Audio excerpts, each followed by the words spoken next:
জীবনের মানেটা আমরা ঠিক তখনই বুঝতে পারি যখন আমরা নিজের দিকে তাকাই, নিজের জন্য মায়া করি, নিজের কথা ভাবি।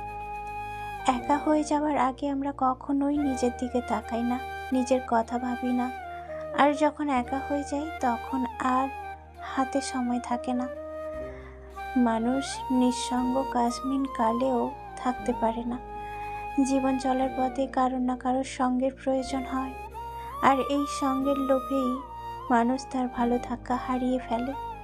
সঙ্গ যদি স্বস্তি না দেয় তবে এর থেকে বিড়ম্বনা আর যন্ত্রণার কিছু হতে পারে না। আমরা সঙ্গ চাই দুঃখ ভুলে থাকার জন্য, একাকিত্ব দূর করবার জন্য। তবে বিশ্বাস করুন, মানুষের জীবনে অধিকাংশ সময় কেটে যায় নিঃসঙ্গতায়।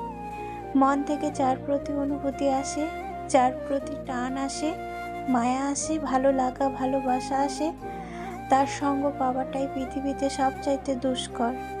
মানুষ একা না হলে নিজের জন্য মায়া করে না, আর যখন নিজের জন্য মায়া করে, নিজের কথা ভাবে, ঠিক তখনই মানুষ একা হয়ে যায়।